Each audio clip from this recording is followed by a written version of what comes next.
so comfortable. I should be untucked for all my reviews. So, oh hey, hi, it's me, Wilma Fingerdoo, with the Fingerdoo review of RuPaul's Drag Race Season 10, Episode 10. I know what you're thinking. Why am I in my untucked outfit? Well, the reason being is we had some technical issues last night at Wilma Bar and Lounge, particularly Emma's patio punch. It hit me hard, I'm just gonna say. Well, that and there was a memory card issue. I don't know what was going on. I'm not a technical person, but so I have to do the review now. So I'm galvanized, I've gone through my thoughts, and here's what I think about what happened last night. Well, first of all, we started the episode off by saying goodbye to no one, which I think threw a lot of the girls off. You know, there's usually some punctuation to the steps they're taking where somebody's wiping off a message, they're saying bye to somebody, there's one less, everyone moves forward feeling very good about themselves for surviving another day. Well, that wasn't the case, and it seemed to be wearing a little thin on Aquaria, God bless her 21-year-old head. She obviously was very frustrated that somebody didn't go home. And she had a point. She felt that, you know, in some cases, Cameron, that people were skating through up till now, and all of a sudden now they were awake and getting extra consideration, Cameron. And that she felt, as somebody who's been bringing it every step of the way through the competition, that she's not going to ever get that consideration. Well, she's right. There's only one more episode left before the reunion, and then the finale, so second chances are done as far as it's concerned, and I can understand why it's wearing on her head. Plus the fact, I think, that this was the first time that Aquaria was really not praised for her work. Not that she did a bad job. I mean, I felt that that look made her look a lot like Daryl Hannah. Did anyone else feel like she looked like Daryl Hannah? Don't tell Daryl that I said that. And it started to wear on the other queens too. They all started to have an opinion about, well, of course, Asia, she wasn't having it. And Monet, God bless her, always trying to just calm everybody down, be the peacemaker of the group. But I think what really the girls needed was a good night's sleep, because the very next day, Aquaria seemed to be very, very sorry for her outburst and apologized to everyone. And before the queens could all get into it, there was Ru with this week's mini challenge, and this was a great mini challenge because it's nothing for these girls to put on drag and dress like women. That's what they do. This time, they had to dress like men's is and do an ad for Trade body spray. And right away, you can see a couple of the queens lost their lunch. Particularly Eureka, she looked like she's gonna throw up on somebody. God bless her. Now, I have to say, I think Cameron thought this one was in the bag for her. I think she thought, I'll just flex my muscles, I'll take my shirt off, I'll be Trade of the Week. Because remember, that's what everyone called her, episode 1, when all the queens arrived. After she took off her drag and they all put their tongues back in their mouth. But seriously. And quite frankly, I would just like to thank Ru for taking that picture. That was a delicious photo. Good for you, Cameron. But you didn't win. A lot of the girls seem to have trouble with the challenge, particularly Monet, who seems to add a twist to everything she does. I chop wood. I shoot deer. You know, there was always this little at the end, which made me laugh so hard, because sometimes you can take the girl out of drag, but you can't take the drag out of the girl. And who would want to, I'm just saying. Cracker and Aquaria both look good. I thought it was funny that Cracker's chin completely disappeared into her neck, but even Aquaria, you know, I think she's the only person who could look like a boy with red eyeshadow on. Bless him. But either way, as hard as the queens tried, or didn't, it was fun to watch and a great mini challenge. And surprise, surprise, BJ, Eureka's character, BJ, won. And so she should. She was Smelly Trade. And if you're going to have a body spray name Trade, you want it smelly, is all I'm saying. God bless. So here's to Eureka. And this was a good challenge to win, because the main challenge, it was Makeover Day on RuPaul's Drag Race. This is my second favorite challenge, although it's slowly becoming my first, because I am getting sick and tired of Snatch Game. I am just going to be the first to say it. They had to make over not just any men's, but social media personalities. And I'll tell you right now, I had no idea who any of them were. Well, Frankie Grande, I knew who that was because he sends me internet blasts. I don't know why I'm not subscribed, but I'm Frankie Grande. It just happened.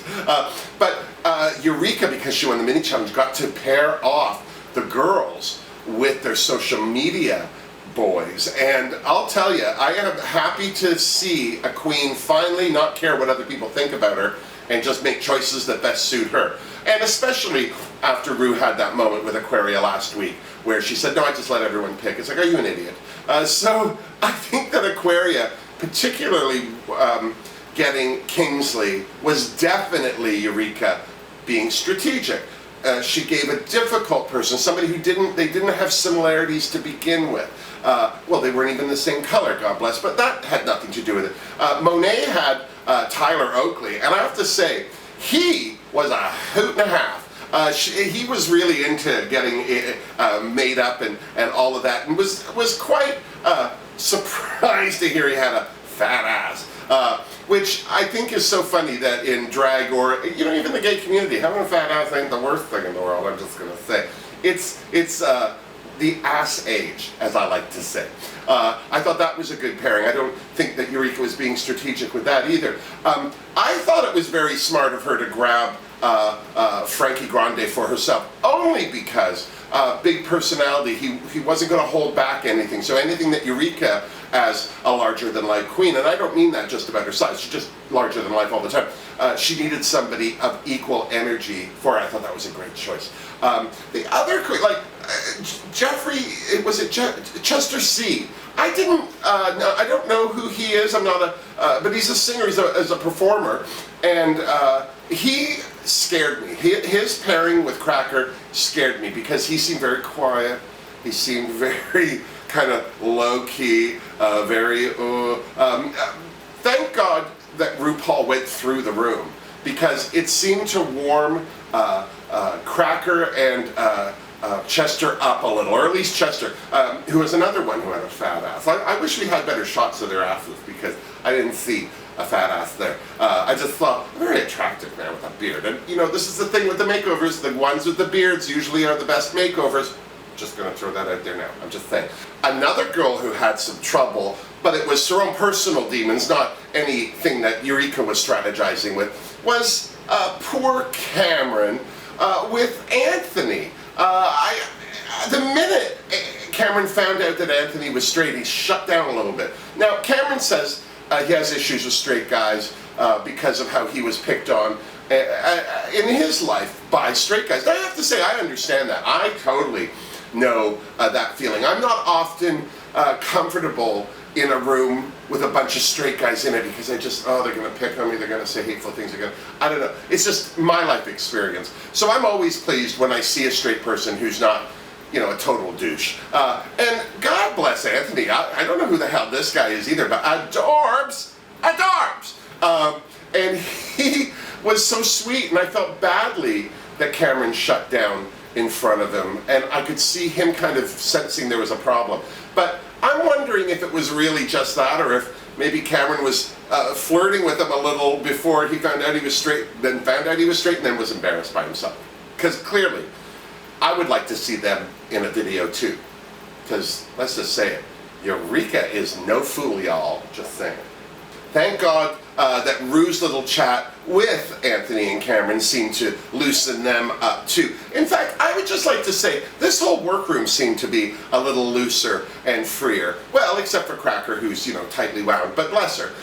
They were all just having a ball. Of course, the boys love trying on the shoes. Boys always do. Doesn't matter how straight they are or gay, they love trying on high heel shoes. And I have to say that Raymond, Asia's partner, took to shoes pretty well. I mean, clearly it was still a going concern. And Tyler as well. He's worn heels once or twice before, maybe not in real life, but in the theater of his mind, he's walked a runway or two. In fact, that little impromptu walk-off that they had was fabulous. I mean, Tyler was stomping it out, did the quick reveal. I was very impressed with everybody. But I was particularly, it was interesting because Cameron, through this whole show, has always gotten ready alone, like off in the corner. And I hadn't really noticed it because they still include him with the edit. They cut the camera to him and stuff. But he's not main mirror. He's away from the girls. And he was explaining that that's how he gets dressed. That's how he gets ready. He gets ready at home. He doesn't get ready at the club. He puts everything on at home and then goes. So I understand it's probably more therapeutic for him to be alone, especially with his thoughts to do that. And then of course Cracker with Chester, they were, working on stuff. Cracker wants a win, God bless her, and she wasn't going to let some straight guy with a beard hold her back, so she worked on him, God bless. And as we got ready for the main runway, Ru let the girls all know that they had a second task, which was to do it yourself, a DIY video of her song, Charisma, Uniqueness, Nerve, and Talent. And I have to say, this was one of my favorite things because I thought they would have to do like choreography and learn. No, they were just in the back, with a camera, just like a selfie video. It was very cute. But you could see that a couple of the girls were like, oh God, more work, more work. So they started to transform, and those queens got those boys snatched and beat and powdered and coiffed. And I just have to say, I don't know where you were watching this episode, but at Wayla Bar and Lounge, 996 Queens Street East, we lost our minds when Cracker turned Chester, now Cookie, around. Who is this woman? Where did the bearded boy go? This woman hasn't been on this show at all. I still want to see her take all her makeup off live and prove that that's the same person. Wow, the whole Wayla Bar and Lounge lost its mind. She got a standing ovation, and I knew right there Cracker had won. At least, if not the episode, I knew she'd won just for herself, because that was a brilliant transformation. I really have to say that the rest of the girls, I thought everyone did a great job. We have to just say Aquaria did an excellent job on Kingsley, or Capricorn, as she was now called. She looked gorgeous. Now, the problem with their runway was they were same color stories, but as the judges pointed out, one looked like the Princess in the Castle and one looked like Little House on the Prairie. And let's just say, Little House on the Prairie is never a good drag reference. I'm just saying. Other girls that had stuff to worry about, I have to say, I loved Monet and Shortchange. And I think that Monet should have got a pass just for her drag daughter's name, Shortchange. That was hilarious. That said, I have to agree with the judges. Even though the reveal was fun, it wasn't a big reveal. It had happened before I'd even noticed that they'd taken anything off. There they were, and then all of a sudden one was one skirt was gone and one's neckline was open. I didn't notice, I have to say. But I thought they both looked good. I thought there was a family resemblance there. As much as two people who are obviously of different ethnic backgrounds could look like family. They had the same hair, they were even wearing the same glasses, same color dresses. I thought they looked more like family than Aquaria and Kingsley did. The girls, who I thought did really well. Now, I know a lot of people aren't a huge fan of Eureka's loaves. That's what they call her hair, those loaves of bread that she sticks up on her head. But I love them. I don't know why. Maybe it's because I'm in Canada. We don't get a lot of that kind of drag up here. I don't know, but I love them. And I thought that the fact that she had these two outfits, matchy, whipped up in one day, and then the same hairdo on both of them. The only thing was that I thought was funny is that Frankie Grande still looked like Frankie Grande. There was nothing, I would have picked him out of a lineup. They was still Frankie Grande. But they look good. I think what saved them on top of that, not that they was anything to worry about, but their video was hysterical. Every time they cut to those two in the video, I laughed so hard. God bless them. Asia and Raymond, I thought, who was now America, I thought that they did great. Clearly, America was having the time of her life, and that's the key for this kind of challenge. As long as these girls look like they are having a ball, they're going to do well. Somebody else who looked like they were having fun, but also looked like she was pulling a plow, was Anthony, aka Kelly Michaels, Cameron's drag sister. She just still walked like a dude. There was still little dudish qualities there, but it made me laugh. And I think dudish drag queens are a delight. I have no problem with that at all. But the highlight of that runway was absolutely Ms. Cracker and Ms. Cookie. First of all, who doesn't love the name Cookie? Already I loved her. Second of all, I was worried out of the gate because, well, Cracker had that flower thing around her face. It just made them look so different because when she took that off and you saw them both with their blonde wigs, they looked exactly like they were from the same family, but the judges didn't seem to care. Not only did they love the transformation, they also loved Cookie's energy on stage. Here's another one who was having the time of her life, and a straight man on top of that. I mean, seriously, these are the moments that drag is made for. To see some masculine, bearded, straight man whip on all of that, look at himself in the mirror and say, yes, I'd have sex with me.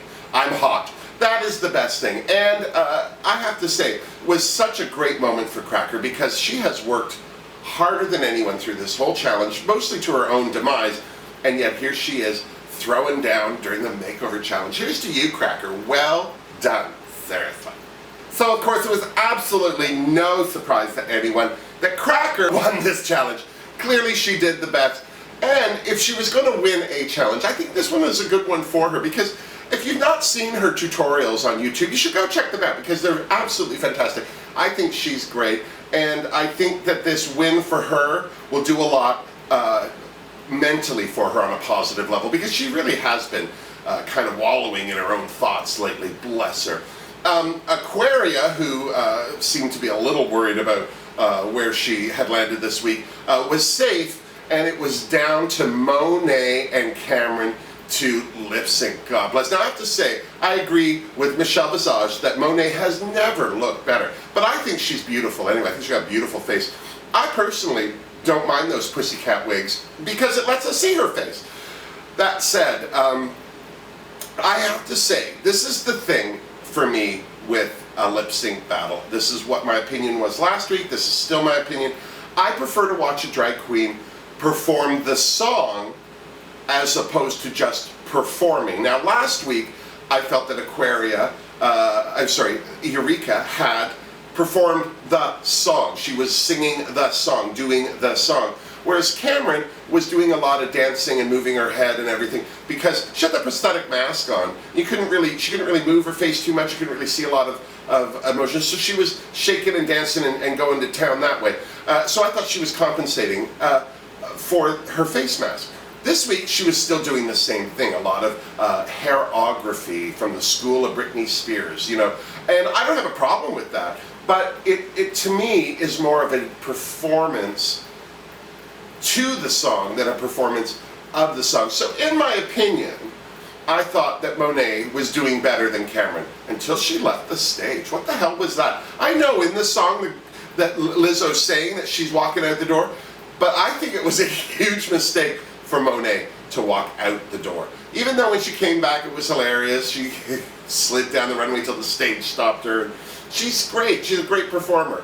But that said, I would have preferred if Monet had won, only because I liked what she did with the song better than Cameron did. Am I upset that Monet left? Yes. Am I upset that Cameron stayed? Absolutely not. Cameron is a great queen and is doing a great job.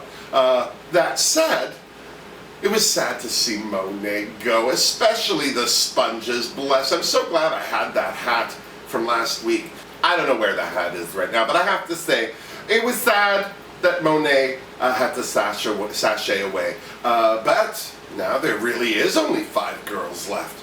Who do you think's the next one to go home? Well, we'll have to tune into RuPaul's Drag Race next week to find out. Well, no, not next week, because next week there is no episode. Apparently there's a sport event or something is happening that they can't show RuPaul's Drag Race on TV. So in 2 weeks you'll have to come on back to RuPaul's Drag Race to find out who's the last girl to sashay away before the big finale. And then once you're done, you come on back and see me, and you and I'll compare notes. Till next week, miss me. Mwah.